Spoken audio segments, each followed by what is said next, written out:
The Lord gave me this vision a couple of years ago, and it was of me standing with this massive wheat field right in front of me. And I remember looking to my right, and I saw just thousands of people that were just standing on like the sidelines of this field. And I also saw Jesus, and he was standing above everybody else, and he pointed out into this field. So when I looked back at this field, it was no longer this wheat field anymore. Now it was people, and it represented all the lost souls of the world. And as he pointed out, I just saw one person run out into the field, and that person grabbed like 50 people, and it was like it was a pastor giving an altar call in a church service, and 50 people gave their lives to Jesus. And then another one ran out, and 100 people were saved. And it was another event that happened where people were giving their lives to Jesus. And then another person ran to Africa, and million souls were saved at a gospel crusade. And I looked back at the sidelines, and everybody that was standing there was like cheering everybody on. And they're really excited, like, yes, we're doing this.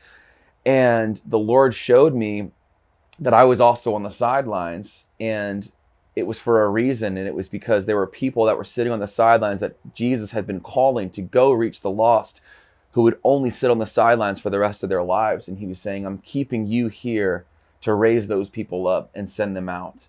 And that's what birthed the Freedom House for us. Yeah, and that was confirmed through different prophetic words and dreams and visions that we continued to have all throughout 2020. And, obviously that was a crazy year, but it was such a powerful year for us because it caused us to slow down and really hear from God and the heart that he had for us to come to Dallas, which everyone was like, why Dallas? But the Lord so clearly spoke about this area and coming to awaken the sleeping giant, which has become the church, and get people out of that religious mindset and really build an Isaiah 6 church where you come into the presence of the Lord, you hear his voice and his call, and then you respond to what he wants you to do. Here I am, Lord, send me. And so that's been our heart in planting Freedom House. If you would have asked me, where are you going to plant a church one day, I would have never thought to say Dallas or Texas or any place that had a lot of churches and a lot of popular Christianity, I guess you could say. But what's amazing is the amount of people that have said, Dallas, wow, there's a lot of churches already in Dallas. But what we've realized is that, yes, there are a lot of churches, but there are a lot of people. It's not just church buildings, but there are a lot of people. And Jesus has said over and over again, like, many are called, but few are chosen. And the work is plentiful, but the workers are few. So with that, the Lord has really called us here, not just to plant a church, but to find the people that God has a calling on their lives. And they're not just going to be able to sit in a church every single Sunday and say, yes, this was fulfilling. No, God has a call in their lives for ministry, for reaching the lost, for truly reaching the ends of the earth with the gospel of Jesus. And he's been giving us this amazing, beautiful strategy for what that would look like. And it would not just be Sunday services where everything is geared up toward coming together and worshiping and announcements and taking a great tithe message on Sunday mornings. And I understand all of that stuff, but the Lord has been showing us that there's so much more that goes beyond Sundays, beyond the four walls of the church on a Sunday morning.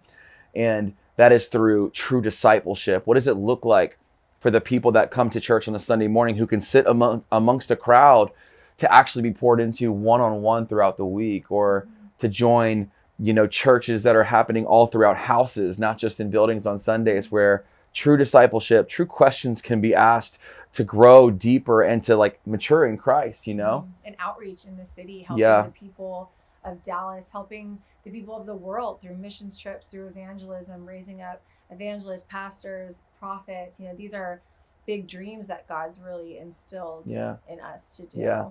We're going to raise up 100 pastors and 100 prophets and 100 evangelists. And I know that sounds like, whoa, how are you going to do that? Well, here's the thing. As pastors, if we're going to call ourselves pastors at the Freedom House, our job is to equip the saints for the work of ministry.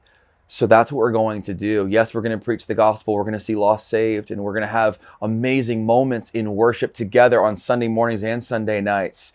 But beyond that, we're going to raise up people that God has been calling, and we believe they're here right now already.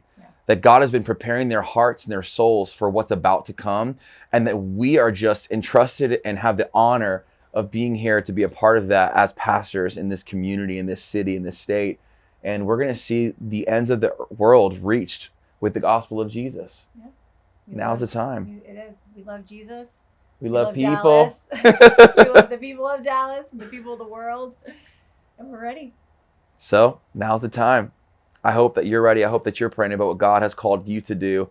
And if you feel a call to be a part of this with us, we're right here in North Dallas, and we'd love for you to be a part and join our launch team and be a part of what God is about to do and release, not only here, but all throughout the world.